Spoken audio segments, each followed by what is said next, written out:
Today's National. Civil service have spent the last 2 years making preparations for India Rev 2. I've been speaking to Mike Fenwick, who is a former government advisor. Mike has spent the last 2 years researching and identifying potential weaknesses within the voting system. For balance, I spoke to MP for Linlithgow and East Falkirk, Martyn Day. Martyn has done a lot of work looking at the voting system, and in particular the postal voting system. I also took opinion from writer and commentator Peter Abel. So Willie Rennie has said this month that a second independence referendum should be blocked, even if SNP and Greens win another majority at Holyrood. In response, Rona Mackay has said the recent events have boosted the case for Scottish self-government, referring to Brexit, of course. So in 1979, 52% of Scots supported devolution, but the law said that it would only go ahead if there was support from 40% of the eligible electorate. And the turnout on that rainy day was only 64%. The 52% majority was only 32% officially. Mr Rennie is playing on the Brexit principle that big bang constitutional change is chaotic, it damages the economy and it divides the country. The Brexit Leave vote only attracted 52%, and yet it is now being portrayed as a mandate for a no-deal Brexit. Recently, Mark Smith in the Herald asked us to consider that in 2016 the SNP attracted 46.5% of the constituency vote, and Green only 0.6%, all of which only on a 55% overall turnout. And he asked us to question the strength of our mandate for a second Scottish independence referendum. Mike Fenwick, however, argues that we need not worry about being denied a referendum, but rather begin our concerns when they say yes. Good morning, everyone. Welcome to Glasgow, 12th of September 2019, in what I hope will be the first of a series of discussions related to independence, and in particular related to how we make sure that votes aren't manipulated at any stage. I want you to first of all think about everything you know about Scottish history and the battles that have taken place for Scottish independence. I'm going to quote something from The Art of War by Sun Tzu. Every battle is won or lost before it's even fought. I recently took discussion with Peter Bell, a person I've got a lot of time for and a lot of respect for. Peter has a quotation: if you're asking what the level of support is for independence, you're asking the wrong question. You should be asking what the British state is prepared to do to preserve the Union. That's where I want to start, and that's what these series of videos will be about. Now, the reason for a series of videos is I'm going to try and take you on the journey I've been on for perhaps the last 2 years. Starting, if you like, with the vow. Do you remember what we were told in the vow? Was it accurate? Was it carried out? Was it lies? Was it in effect what the British state were prepared to do? Now, Peter in his question is saying, what will they be prepared to do? My belief is that those preparations have long since started, and the vow was just stage one. There's been a lot going on. In this folder, I have a series of notes which I'm going to work my way through, and each will form part of the series of videos that you're going to watch. I want to start with numbers, because a famous phrase in politics is that politics is all about numbers. Back in 2014 at the referendum, you'll remember 1.6 million roughly voted yes, 2 million voted no, difference of 400,000. One of the things I'm going to do in this video is talk about postal votes. And I'm going to show you the evidence from the Scottish Government that currently 700,000 people in Scotland are using postal votes. is that a danger? And I'm going to give you the evidence where I think it is. I'm going to try and take you through work that was done by Andy Anderson and people in Argyll about postal votes. When I looked at it at the time, and I looked at our experience here in West Lothian, and actually the uplift on the postal votes was pretty typical. I mean, the turnout was really good all round, and the postal votes were massively good. So I didn't see anything that looked undue in that, and I certainly didn't see anything that suggested that they could have been tampered with or interfered with. The level of sort of collusion you need to have done a sort of mass postal vote fraud is just beyond anyone's capability, and also you need a conspiracy of multiple people, and my experience of life is that conspiracies never hold up because somebody always squeaks or talks or changes their view. So I just don't think it's possible to be interfered with on any large level. If the turnout was high, but yeah, that's what we would expect. Postal votes are always significantly higher than the normal turnout, and the normal turnout was astronomical in a lot of areas. So no surprises there. You've also got and have had now for a good while, a rolling register. So basically, deceased come off. I mean, when I started campaigning, it used to be you lost about 1.5% of the electorate a month because by the time you got to the end of a year, your register was really out of date. But that's not the case now. You know, people register at their new addresses and things update right away. Deceased are removed, so it's pretty slick. So your percentage turnout is always going to be statistically better than it would have been on an old-fashioned register 20 years ago. So it looks okay to me.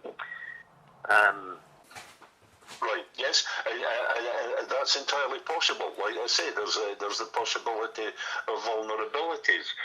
In fact, I would say there's almost certainly vulnerabilities.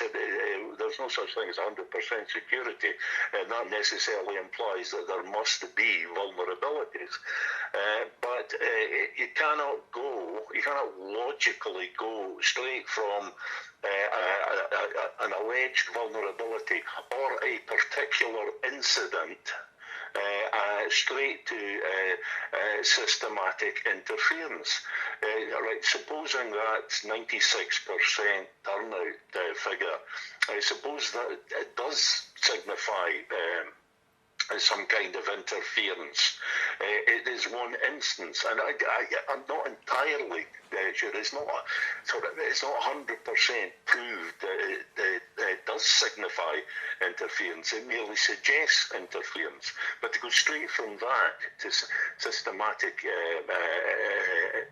interference in the voting system is just a step too far. There might have been an incident, there might have been several incidents, but there is no evidence, no persuasive evidence of systematic interference. On Tuesday, Scotland's Constitutional Affairs Secretary Mike Russell spoke at Holyrood's Finance and Constitution Committee. He accused those challenging the wording of any new referendum of deliberately trying to muddy the waters. Pro-union campaigners have also submitted a petition and is calling for a 2/3 majority in the chamber for any fundamental constitutional change. It's worth noting that the Venice Commission, which is an advisory body to the human rights body the Council of Europe, opposes the use of such thresholds. It argues that the majority who voted feel unduly deprived of their victory, a la 1979. I'm going to take you into a study by a university from London who looked into proposals for how referendums should be conducted. I'm going to take you into the current Scottish Committee on Referendum Bill that's going through the Scottish Parliament, and why there are issues raised within that I think we have to question. Most of you will have seen posts relating to a Peter Lilly and a company called IDOX. At the European referendum, somewhere in the region of just short of 1 million postal votes were never counted. Why was that the case? I'm going to take you into one of the biggest dangers that I think is involved, which is how the registers of voters are kept. In the discussion I had with Peter Bell, he said no one has yet shown him how the system could be hacked. I'm going to show you how the system can be hacked.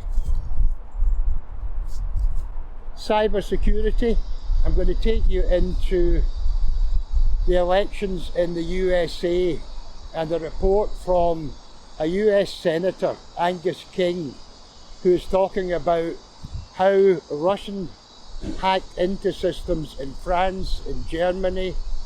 So the question I'm going to go ask is, do you think Scotland is the only country in the world who have systems that can't be hacked? I'm going to take you into how the elections will be run by going back to 2013 and all the notes that were issued, particularly related to postal votes and the secrecy that should surround them. I'm going to take you into the Electoral Commission, how they at the moment are saying they want to have a period of time to look at the question that should be asked. We shouldn't automatically assume it's yes or no as the last time. They want a period of 12 weeks to do that in. Remember that 12 weeks. I'm going to take you into the Electoral Commission and into the current bill going through the committee stages in Parliament. In there's a particular clause, it's called Clause 39, and what it says is, if anyone finds anything where the votes have been manipulated, they have a period in which to raise a judicial review. That period is not 10 weeks that the Electoral Commission need to raise a question. That period is 6 weeks.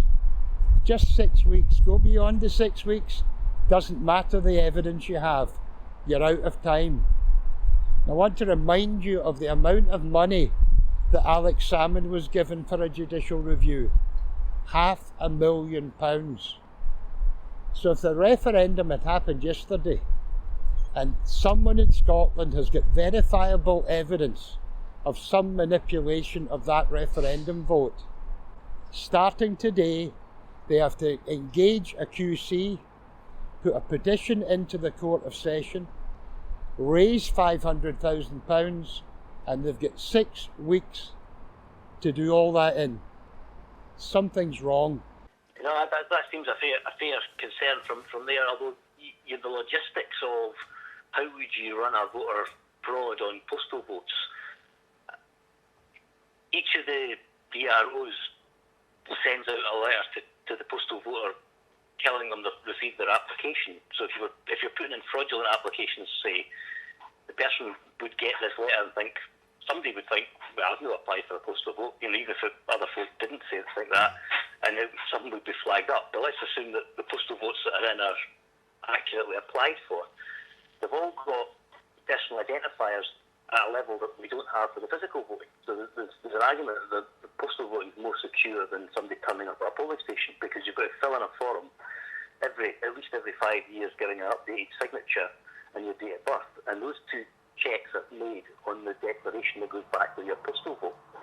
So anyone doing a voter fraud would need to intercept the person's postal vote without them realising it had been intercepted, forge their signature to a level of accuracy that would be matched on the scanners, and have the person's date of birth correct.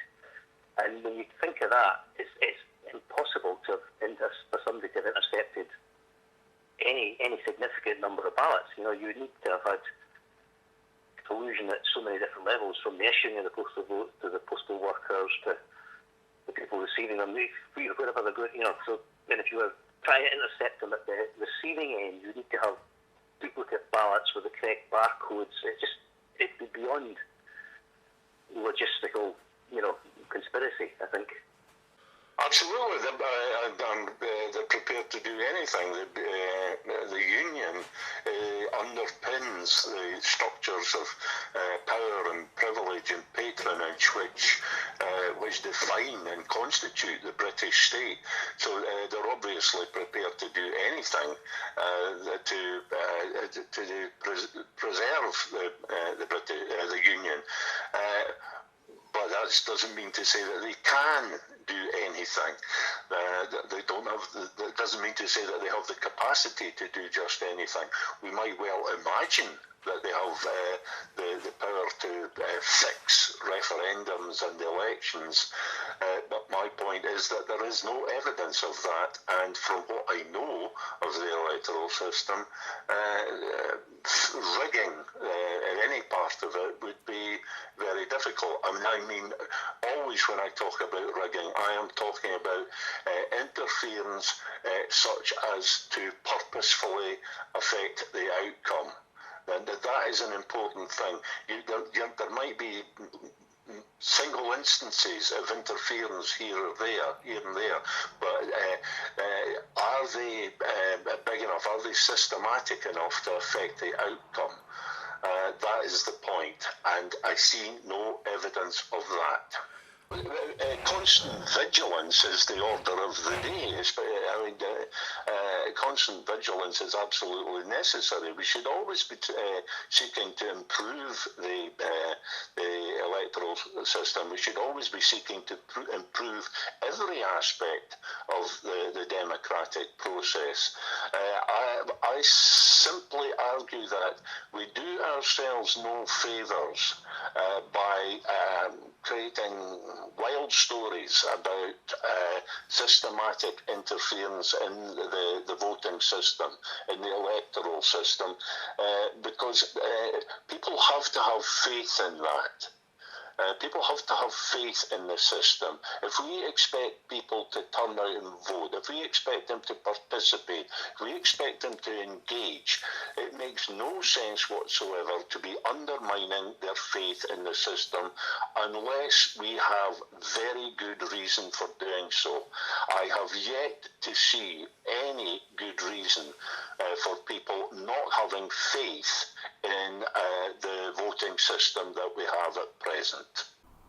So Martyn Day is confident that the system is up to date, that it's administratively sound, and in fact, according to Martyn, postal votes are more secure than voting in a booth. Peter Bell is concerned that perceived vulnerabilities are being conflated with systemic interference. It should be unduly knocking the confidence of voters. Unchained Media Scotland have produced a series of videos with Mike Fenwick where he details his concerns about perceived vulnerabilities with the voting system. He presents his research and he invites comment. You can find that series of videos on X2, link in the description. I'm David McGowran, this is Unchained Media Scotland, broadcast quality for alternative media.